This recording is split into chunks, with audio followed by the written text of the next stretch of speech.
So hi guys, and welcome to 2019. Yes, we are proper excited for this year, aren't we? Ooh, yeah. And we got some goals to talk about, so let's go.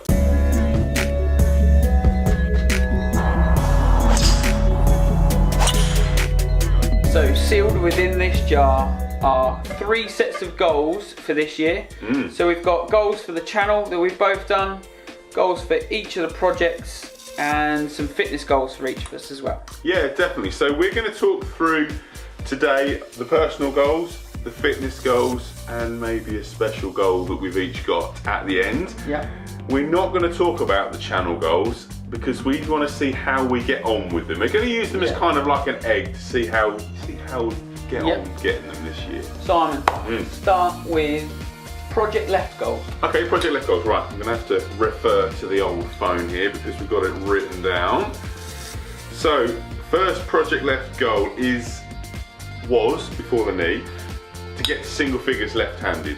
So that was my kind of my big individual personal goal. I'm at 18 at the moment, and I think with practice and with consistent playing, I can get to single figures left-handed. Yeah, and then hopefully, obviously, the knee won't be quite as bad as we think it might be at the minute. There's never a good time to do it, but if you're gonna injure yourself, this time of year is the time that would have been better time to do it than right in the middle of the summer. No, exactly, and also I'll have plenty of rehab time where I can chip and putt, and if I want to get down to single figures, that short game stuff is really what's going to have to be sharp to get me down to that handicap level. Yep. So yourself? So Project Win, I'm going to track every round of competition and serious 18-hole playing. I'm going to track every round. So just armed with a bit more information about my game, rather than making sort of assumptions. It's actually there, black and white. To show you where to progress, show you where to... So what areas of the game needs to work on, what areas is pretty good, and then just to keep obviously the practice nice and constant. Yeah. But obviously, like you saw in the roundup from Flemington, the golf shakeout gives you a nice layout of some details without being stupidly in depth. Yeah, and that was what I was going to say. So you're going to use Golf Shake to do that? Yeah. Cool. And is that something that the guys can log in and see your Golf Shake account? I don't know. I don't know, to be honest. So I'd imagine you might be able to. Yeah. I'm not sure. Yeah. But definitely, if you're looking for something that's not overly sort of too complicated, it's not anything that you have to do. You can do it on the course. So it's just a really nice app. I like the graphics afterwards.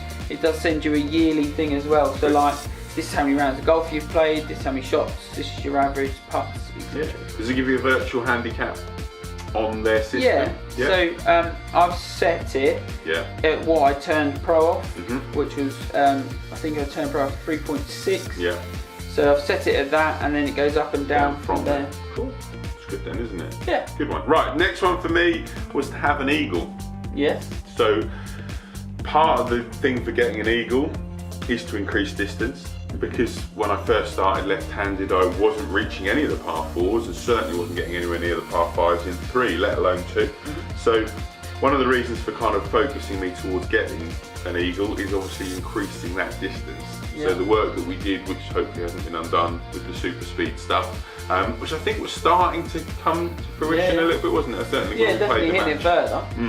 And I think the confidence of actually being able to hit the ball left-handed will inspire confidence to then speed things up.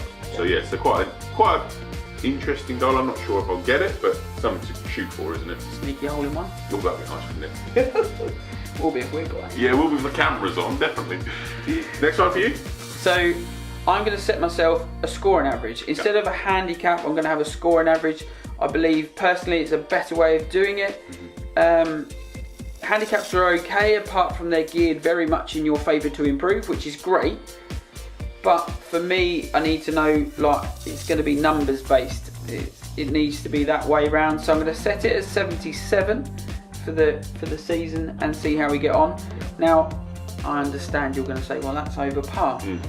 But there will be days where I dip under par, and there will be days where I'm quite a lot over, because let's face it, I'm not a tour pro. No. So it's one of those that it is going to dip back and forth, but if we can get it 77 or under, I'll be pretty happy. Yeah, definitely. And it's a scoring average. So it's not, I mean, if your scoring average was under par, you would be on tour. Yeah. I think without a question of a doubt, I think when you look at the scoring averages, 69, 70, 71 scoring average, that's going to win you majors. That's going to be right up there at the top of the world. Even some of the tour players, if you look at their average for the year, they're not under par. You know, they're going to be lower than 77, but they're not under par. So actually 77 is, I think, a good scoring average for you. Yeah. And it's something to shoot for. You know, if you start the season off having loads of 72s and 71s and 70s, great. Well, let's just see how low it goes. Yeah. It's just something, you know, you've got to have a target. Yeah, something to shoot for. Yes, definitely. So for me, the last one is kind of an off-course and on-course goal, and it's to try and take Project Left into a big collaboration. So a big collaboration either with a big coach or another big YouTuber, or something that just helps our exposure.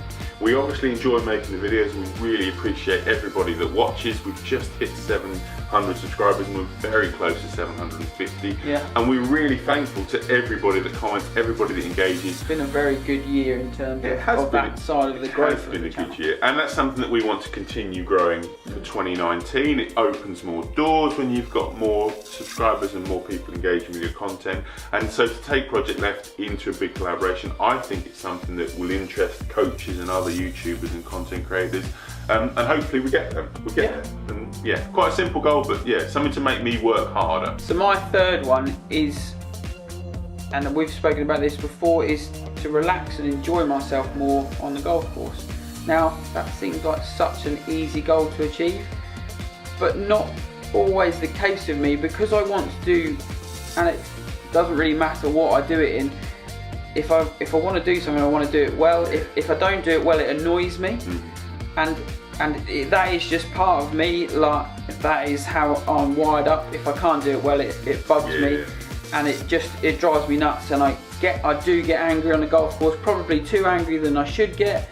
But it's that part of the thing that it needs to start to manage that, so that if a bad start to the round doesn't bleed in and keep going forwards, and also start to really enjoy rounds of golf more, where not regardless of the score, but it needs to be enjoying it to be able to be a bit more relaxed, to then let things flow a little bit easier and let my technique and the way I can play golf and know I can play golf sort of take over. Yeah, definitely, and that's a skill. You know, that's something that does take time, and also just recognising that is the first step towards getting better with it. And yeah, it'd be interesting to track that as you go through, and it'd be something that you'll be very honest about. You know your feelings on the course. You've got wound up in the past, and hopefully. And for me, I know from just generally quite an emotional based person, and it doesn't take me long to get out of that either. Like I have moments where like I'm very, very angry on a golf course, but it doesn't take me long to get over them either. So it does. I know that my emotions do swing about a bit, and it's just trying to get a bit more